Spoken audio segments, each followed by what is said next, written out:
E hoje a gente tem o prazer de receber a Tânia Fernandes de Carvalho. Ela é espírita de berço, nasceu em Tupã, São Paulo, participou da evangelização infantil, iniciou em 1970 na Mocidade Espírita e desde 76 ela trabalha junto à evangelização infanto-juvenil do Núcleo Assistencial Espírita Paz e Amor em Jesus, no Tatuapé, que muitos de nós conhecemos, né? Dirige o curso de médiuns, trabalho de aprendizes do Evangelho e curso de passes e vibrações. Desde 2005 faz parte dos trabalhos de acolhimento a enlutados, o Encontro Amigo, e desde 2008 está à frente da comunidade terapêutica Paz e Amor em Jesus, que atende dependentes químicos. Foi funcionária pública, aposentada, com mais de 15 anos advogando na área trabalhista e de família. Casada e mãe de 2 filhos, e para o nosso deleite vamos ouvir a palestra da Tânia.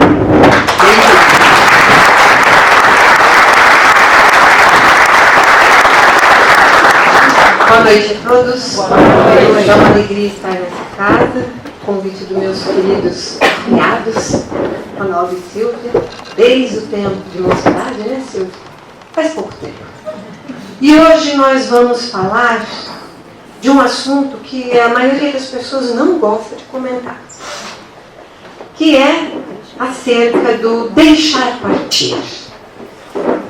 Eu até começo com essa foto mostrando bem nessa frase que nós retiramos de uma carta de um filho aos seus pais na psicografia do nosso querido Chico Xavier, que ele diz para os pais: se você me ama, deixe-me partir. E o partir é como esse pássaro. Nós estamos vivendo dentro de uma gaiola chamada corpo físico, não é?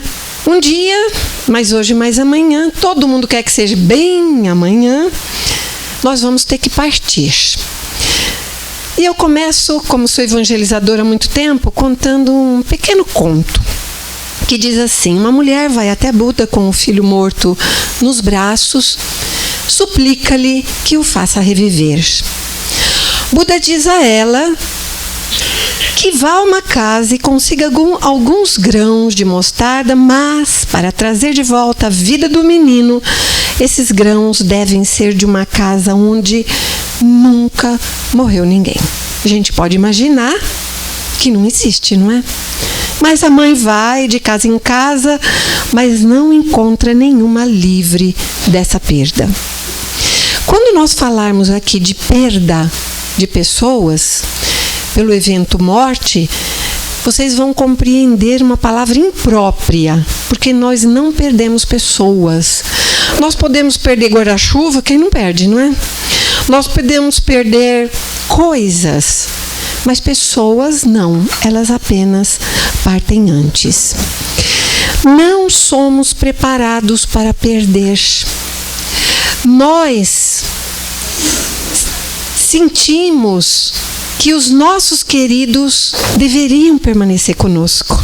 Gabete disse no início, há 14 anos nós estamos à frente de um trabalho. Gabete disse no início, há 14 anos nós estamos à frente de um trabalho que acontece no Paz e Amor às quartas-feiras à noite, que se chama Encontro Amigo. É um trabalho de acolhimento aos enlutados. E desse trabalho surgiu o nosso livro Deixe-me Partir, que é uma forma de expandir as portas do Paz e Amor, como hoje eu estou aqui. As nossas casas se entrelaçam. Esse livro tem me dado muita alegria, porque eu tenho conhecido muitas casas.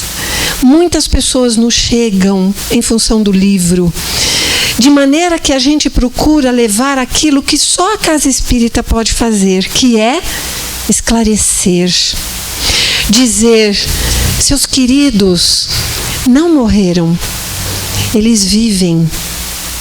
A casa espírita é a oportunidade de levar o esclarecimento E isso, nós não somos preparados. As pessoas não gostam de falar disso. Não somos preparados para a única certeza da nossa vida. E mais ainda, nós não falamos isso com as crianças. Nós não falamos isso com os jovens. Vamos aos velórios? Só os adultos, mais experientes. Esse final de semana desencarnou a mãe de uma querida amiga nossa da casa. Nós acompanhamos um sofrimento de 1 ano, até que domingo ela partiu. Coincidentemente, ela tem uma netinha que eu fiz adoção. Conheço ela muito de perto, né? Desde os primeiros dias. Eu disse para a mãe: você vai levar a Amanda? Ela disse assim: não. Ela está com crise de asma, que a gente sabe que é uma doença própria de quem está sufocado, né? Por N problemas, a gente sabe disso.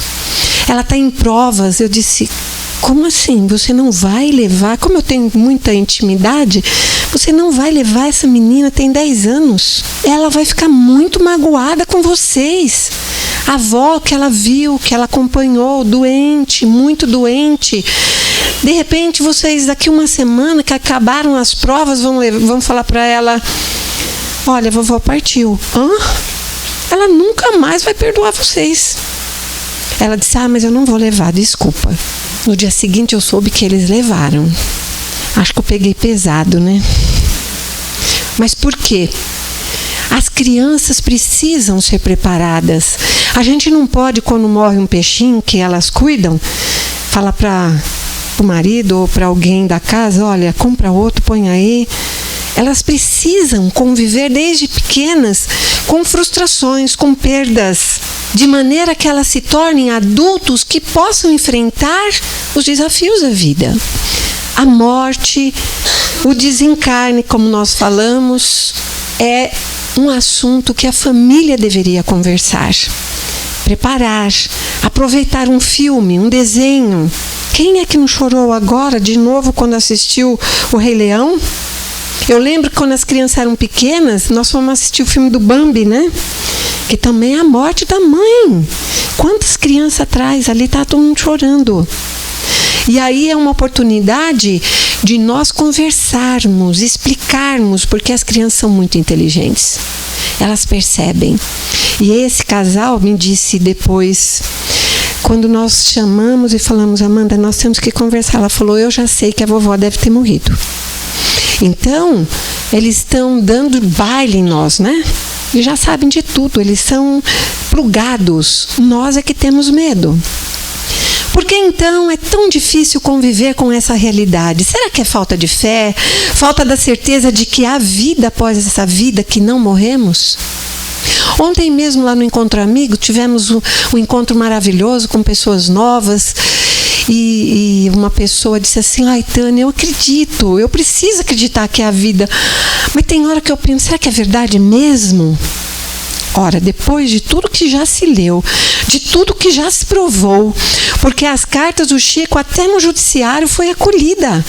Depois de prova grafotécnica, perito identificou a assinatura de uma carta que inocentava um amigo naquela brincadeira de roleta russa, e ele estava respondendo perante o judiciário. Foi um elemento de convicção para que o juiz absolvesse aquele jovem. Depois, novamente, um casal, num acidente, o marido respondia como houvesse sido o causador da morte, e a carta que o Chico psicografou, pela fidedignidade da letra e dos elementos que continham aquela carta, e mais ainda, pelo conhecimento do Brasil inteiro de quem era o Chico Xavier, foi outro elemento de convicção para que o juiz reunisse todas as provas e fosse absolvido. Ora, todos nós já tivemos experiências que a gente diz: só pode ser mesmo um espírito. Só pode ser o meu avô que fez isso, minha avó que já partiram, que trouxe notícias, que nos salvaram, enfim. Cada um tem uma história para contar. Na época que eu estava na mocidade, nos anos 70, vamos fazer conta, né? Surgiu esse livro, Jovens no Além. Foi o começo, que eu me recorde, das cartas do Chico, que começaram a fazer uma verdadeira romaria até Uberaba. Lá, um jovem chamado Vadir Abrão Filho desencarna aos 17 anos, vítima de um mal súbito quando se dirige ao colégio. Essa história me impactou muito. Primeiro que eu tinha mais ou menos, estava perto dessa idade. Ele morava ali no Tatuapé, onde eu morava, frequentava um colégio ali perto do Shopping Anália Franco, Nossa Senhora de Lourdes. Indo para o colégio, um jovem católico praticante, eu acho estranho falar assim, mas a gente entende, né? Ele frequentava a igreja, asilos, orfanatos, era um jovem atuante no movimento católico. E o pai, depois do férito, chegou até o cemitério da Quarta Parada e ele não saiu mais. Ele dormia sob o jazigo do filho. E pasmem, nós recebemos um pai no Encontro Amigo que fazia isso. Graças ao trabalho, ele deixou de fazer isso. Então, esse pai parou a vida, porque ele tinha pena de deixar o filho naquele cemitério escuro e sozinho, esquecendo-se que ali existia o quê? Um corpo que estava em decomposição. O filho dele não estava ali. Tanto não estava ali que 6 meses depois do seu desencarne, mãos amigas levam esse casal até Uberaba e recebem uma carta. Esse cara devia ser um espiritão. Por quê? Só espíritos que têm facilidade de desencarnar e do lado de lá já ter condições de enfrentar a fila, que do Chico era imensa. Tanto que quando nós lemos o livro Voltei, que é a história de um espírita, Frederico Figner, um eminente espírita carioca, que inclusive é o seu palacete, ele é agora um museu.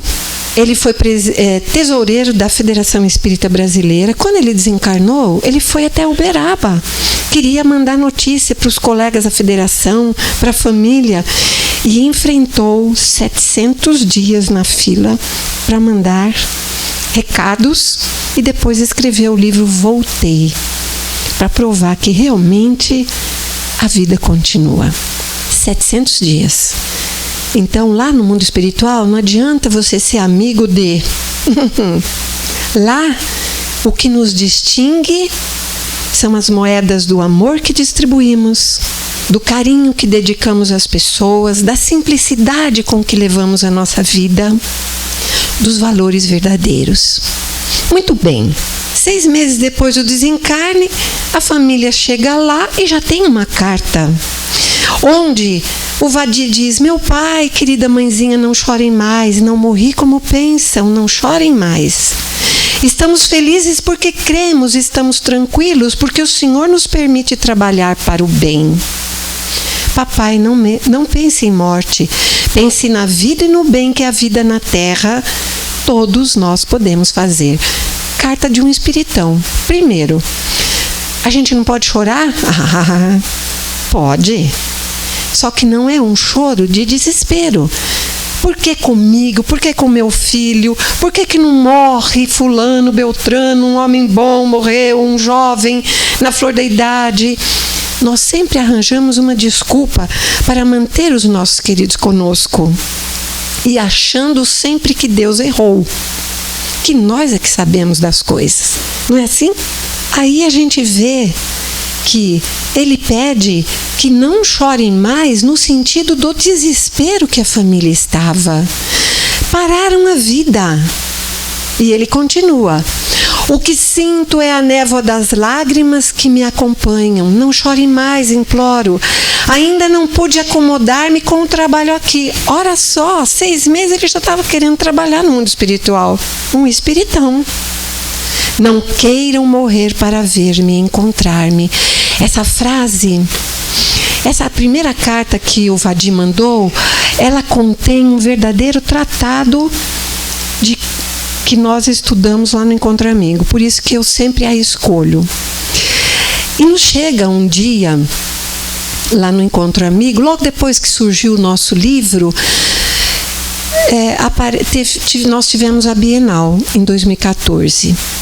Dias após, aparece uma moça no corredor lá do Paz e Amor e me diz assim: você é Tânia? Eu disse: sim. Eu vim do Rio de Janeiro para brigar muito com você. Eu disse: por quê? Ela falou: meu nome é Bianca, a minha filha de 1 ano e 8 meses acordou numa segunda-feira febril. Na sexta-feira meu marido estava enterrando-a. Nós morávamos, ela usa tudo no passado. Nós morávamos numa base aérea, meu marido é militar da aeronáutica. A médica que fez o pré-natal, nós moramos junto ali, tem tudo ali na base, disse que não era nada. E eu, católica que sou, briguei com Deus, não consigo mais fazer prece, porque isso faz parte da fase do luto, né? Nós brigamos com Deus. E fiquei dentro de casa, não abria a janela, não tomava banho, não comia, só tomava água, vitamina, um leite. E disse para o meu marido: arranje outra cidade que aqui eu não fico mais. E aí o marido disse: bom, como as suas primas moram em São Paulo, vamos para lá. Vou te deixar lá enquanto eu providencio a mudança. E calhou de ser a Bienal. Fazia 1 mês e pouco que havia acontecido o desencarne da menina, e ela foi intimada pela prima dizendo assim: nós vamos para a Bienal, lá ninguém te conhece, ninguém vai perguntar nada, não vão falar da Bianca, da Maria, o nome da mãe é Bianca, e nós vamos lá. Ela reclamou, mas foi. Contou-me ela que chegando naqueles corredores, aquele monte de gente, ela estava caminhando, ela não via nada nem ninguém. De repente, ela foi atraída para um livro e abriu. Nós comentávamos com essa frase o capítulo: não queira morrer para ver-me, encontrar-me. Ela levou um choque, porque me confidenciou que tinha programado o seu suicídio, o que é muito comum, principalmente nos pais, em esposos muito apaixonados. Querem morrer porque não suportam acordar no dia seguinte. E ela diz que leu ali mesmo o capítulo, porque o livro é de capítulos curtos, porque o enlutado não tem tempo nem disposição para ler. E ela disse assim: como você escreveu ali que eu não posso fazer isso, porque senão eu vou para um lugar diferente do de Maria, eu tenho que brigar com alguém e você é a pessoa. Ela ficou conosco durante 4 semanas, foram para Natal, que é uma base aérea, né? E somos amigas de WhatsApp. Passado alguns meses, ela voltou para a igreja, segue a vida, sempre me dizendo: eu não consigo viver ainda sem minha filha. O que é muito natural. Uma criança impacta muito o coração de uma mãe, de um pai, não é? Então, a frase que o Vadim manda para o pai, porque sentia que aqueles pais queriam optar por esse caminho, que é o pior que se possa ter. Não julguem que vim para cá antes da hora. Isso nós sempre achamos. Chegam lá filhos que mãe tem 100 anos e partiram. Ai, mas ela era tão gostosinha, era tão boazinha. Por que ela não ficou mais um pouquinho? Somos egoístas. Queremos as pessoas junto de nós. Se você me ama, deixe-me partir. As pessoas têm histórias individuais. Vivemos em família. Precisamos um dos outros. Mas ninguém pode dizer que a história daquele pai, daquela mãe são iguais dos filhos que nos chegam. Porque no uso do nosso livre-arbítrio, cada um opta por caminhos. Vamos acertando, vamos errando, vamos nos compromissando. E chega uma hora que nós precisamos acertar conosco mesmo, perante a nossa consciência, situações muito individuais. Nós podemos ser filhos de pessoas importantes dentro dos movimentos religiosos, mas isso não as isenta de passar por problemas, por dificuldades. E acredito que perda de um ente querido numa encarnação, para mim, eu acho que é a mais difícil. Eu acho que vocês também concordam comigo, não é? Ter que deixar partir é para espiritão. A gente esperneia muito, a gente reclama muito, sempre achando que foi antes, que poderiam ter evitado o que sucedeu. Eu não devia ter comprado a moto, eu não devia ter deixado de viajar, eu não devia ter levado naquele médico, eu não devia ter permitido a cirurgia, eu não devia, como se nós tivéssemos nas mãos a vida e a morte como poder. Ninguém morre antes da hora, a não ser que opte. Mesmo assim, muitos espíritos fazem, como a gente diz, ouve o mineiro falar de um tudo, para que a gente não vá buscar esse caminho, que é difícil demais. Meu pai, aqui está comigo o vovô Abrão, diz ele isso, porque normalmente somos recolhidos por familiares queridos que nos antecederam. Ora, quando nós viemos de lá para cá, alguém nos acolheu? Um bombeiro, uma parteira, um vizinho? Faz pouco tempo, um menino de 10 anos ajudou a mãe a dar à luz numa favela. Sempre tem alguém para nos acolher. Ele e eu pedimos não chorarem mais. Preciso melhorar, papai. Seguir a vontade de Deus para mim. Nós trabalhamos uma frase que diz assim: a paz de quem se foi depende da paz de quem ficou. Porque nós estaremos sempre interligados pelo pensamento. Se somos aqui, às vezes não precisamos nem de WhatsApp, né? A gente pensa num amigo, ele liga, manda uma mensagem. Você pensa, bom, tá na hora da minha filha chegar. Abre o portão, não é assim? Então, nós estamos intercomunicados direto pelos pensamentos. E quando partimos para a espiritualidade, não fica diferente. Observe a fala dele, né? Preciso melhorar, papai, seguir a vontade de Deus para mim. Dizendo, eu tenho uma tarefa agora aqui. E vocês continuem aí, que a tarefa de vocês ainda não acabou. Às vezes, é preciso que amigos espirituais me procurem para buscá-lo. Ouço as suas palavras e perguntas, pedidos e reclamações, mas providencio logo aquele abraço e aquele beijo para fazê-lo voltar para casa. Não pode imaginar quanto dói em seu filho aquelas horas terríveis em que ficamos lutando mentalmente um com o outro. O Senhor a sofrer e a atormentar-se, e eu a tentar consolá-lo sem conseguir. Essa carta é de uma riqueza de ensinamento incrível. Porque saudade é o grande problema nosso. Saudade é solidão acompanhada. Se eu tiver, como eu agora, tenho um netinho de 2 meses, moro no interior. Aí eu digo, meu pai e minha mãe que já partiram devem estar em luto lá. Porque tiveram que ceder o Arthur para nós. Então, até ontem eu comentei isso lá no Encontro Amigo e falei, deve ter um encontro amigo do lado de lá para os nossos familiares que ficam, porque eles devem estar sentindo muita falta desse bonitinho que chega para nós. A gente não para pensar nisso, né? Nesse vai e vem.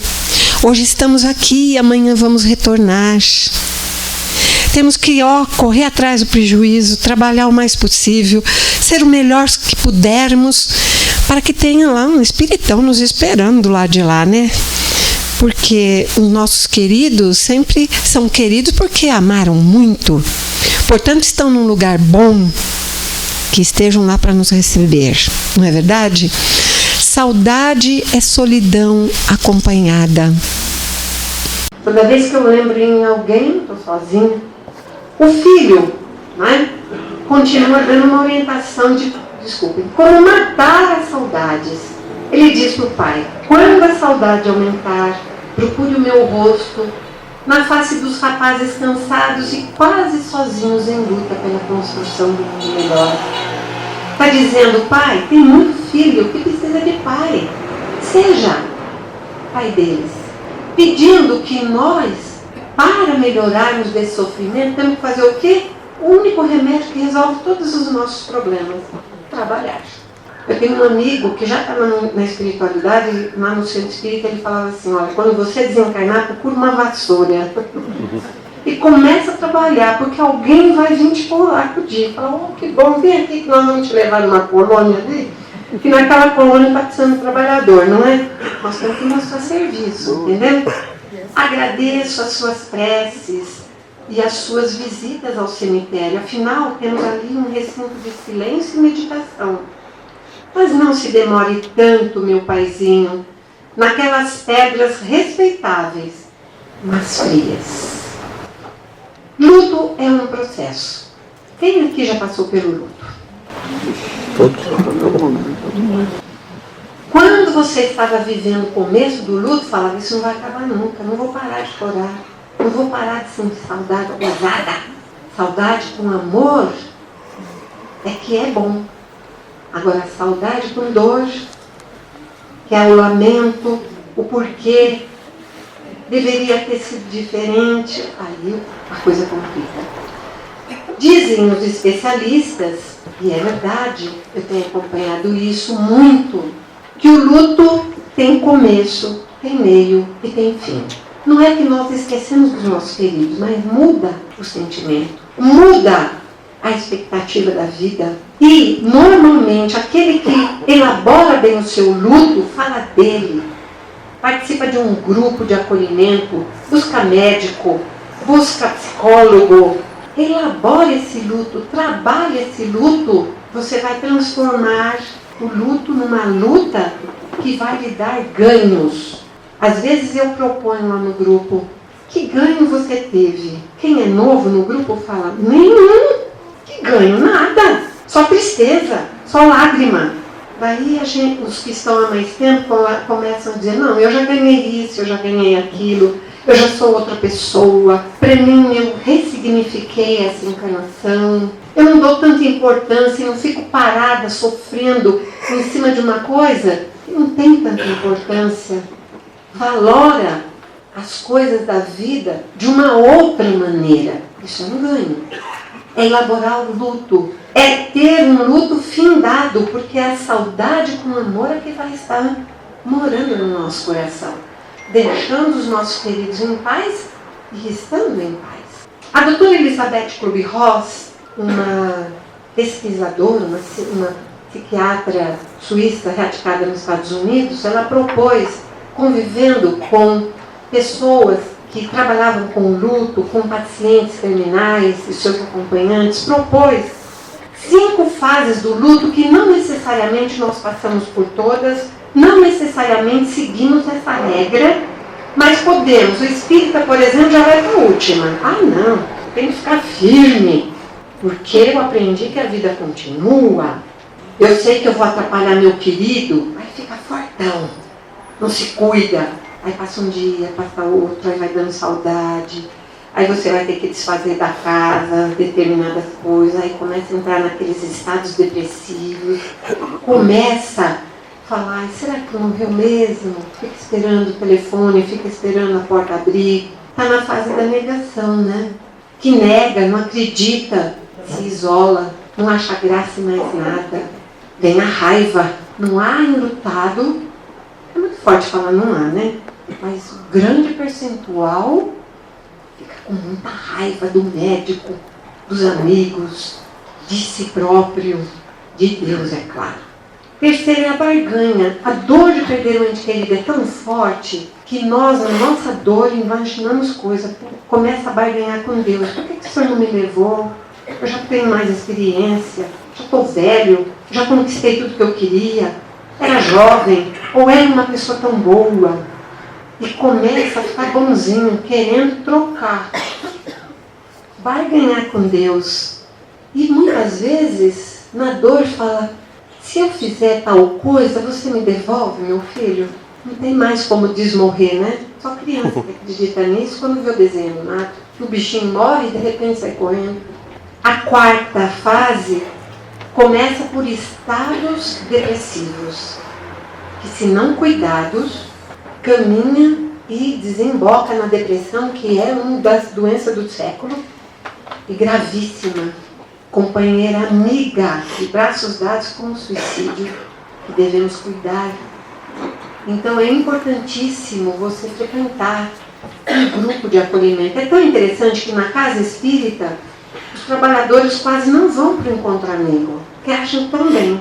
Aí a gente se encontra pelos caminhos dos corredores lá, aí param e começam a debulhar aquilo que poderia ter sido feito ali de uma maneira melhor.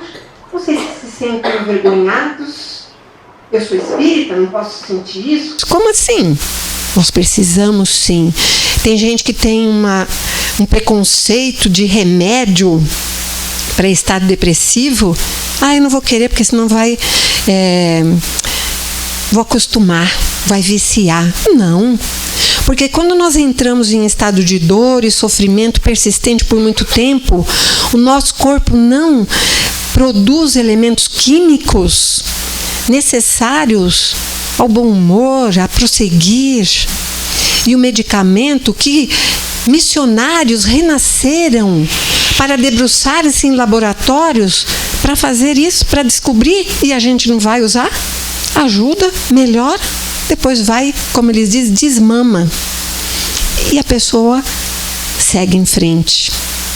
E o último é a aceitação, e aquilo que a gente vê na postura de Maria de Nazaré diante da cruz. Onde Jesus, naqueles momentos mais difíceis, ainda ela encontra tempo de dizer, na preocupação com a sua mãezinha que ficava, e do seu discípulo querido João, o único que frequentou no dia da crucificação junto com as mulheres, Jesus diz o quê para João, olhando a ele? João, eis aí sua mãe. Mãe, eis aí seu filho.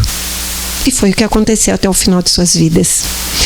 Então a gente vê que ali Jesus falou aquilo que o Vadi falou para o seu pai: quando a saudade apertar, procure-me no rosto de outros filhos que precisam da sua ajuda. A paz de quem se foi depende da paz de quem ficou. A vida continua. Conta-se que um turista americano foi à cidade do Cairo, no Egito, visitar um famoso sábio. O turista ficou surpreso ao ver que o sábio morava num quartinho muito simples, cheio de livros, tendo como mobília uma cama, uma mesa e um banco. Onde estão seus móveis? Perguntou o turista. E o sábio depressa perguntou: e os seus, onde estão? O turista disse: os meus? Mas eu estou aqui de passagem. E o sábio disse: eu também. Como seria bom se a gente lembrasse sempre disso, né? Porque nós achamos que é minha casa, meu marido, meu filho, meu neto. Não é nada nosso. Chegamos desdentados, carecas e nus. E normalmente voltamos assim também, não é? O Chico, nosso querido, a quem devemos ser muito gratos sempre, psicografou mais de 450 livros e nunca admitiu, né, ser autor de alguma dessas obras. Ele apenas reproduzia o que os espíritos lhe ditavam de uma maneira fidedigna, né? Escreveu mais de 10.000 cartas psicografadas às famílias que perderam entes queridos. Tudo que ele fez por nós foi de espiritaço. Mas nós que convivemos com a dor das famílias, das pessoas, eu diria que essas cartas tiveram um valor inestimável. Aqui é o nosso Paz e Amor. Sabe que através dessas palestras, muitas casas espíritas abriram encontros amigos para acolher aqueles que chegam à casa espírita, como chegam lá no Paz e Amor. O que é que vocês espíritas explicam dessa minha dor?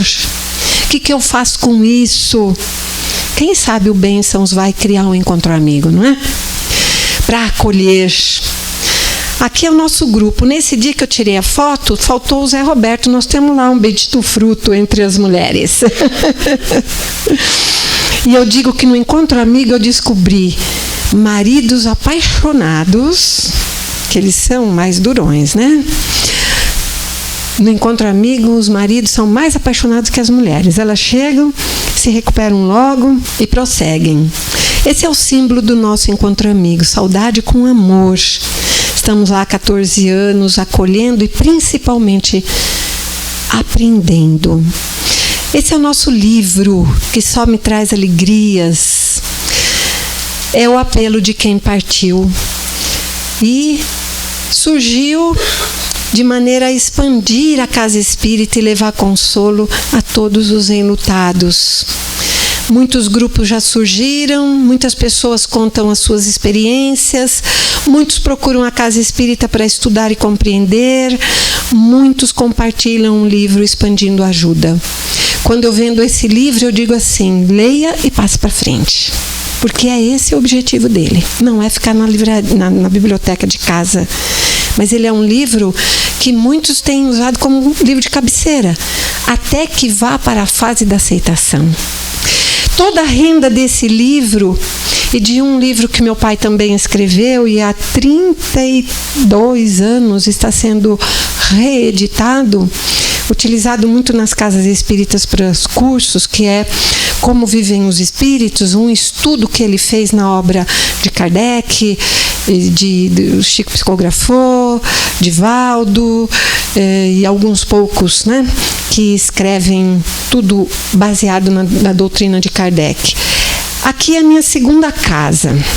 O Ronaldo e a Silvia frequentaram muitos anos esse quiosque no Evangelho no Lar, que a gente faz no domingo de manhã lá com os internos, que estão aqui numa condição de uma doença gravíssima, que é a dependência química, que precisa de tratamento, muito tratamento, de remédio, de psiquiatra, de grupo de acolhimento, de AA, de Alanon, etc. e tal. E aqui nós temos tido uma resposta muito importante, principalmente dos internos que chegam, que já passaram, porque faz parte da doenças recaídas. E que eles vão para... Eles dizem...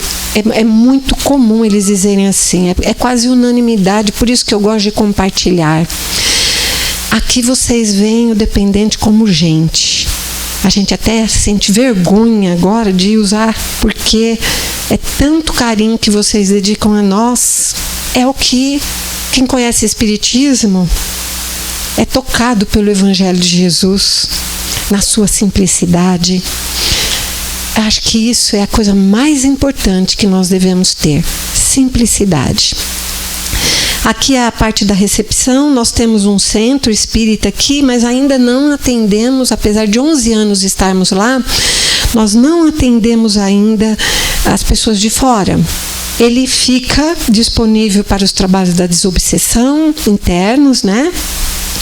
Só das equipes que se dedicam lá nos sábados.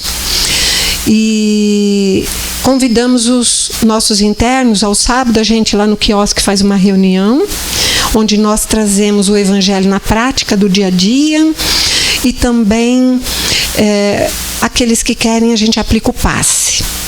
Nesses 11 anos, só 2 internos não quiseram o passe. Um era da Igreja Católica Carismática, mas depois, no final, ele acabou aceitando os passes, e um evangélico, que, apesar de não aceitar o passe, ele continua indo. Às vezes ele pede para passar um fim de semana lá, quando ele sente que ele não está bem. Domingo nós comemoramos 11 anos da nossa casa, estava ele lá e o filho.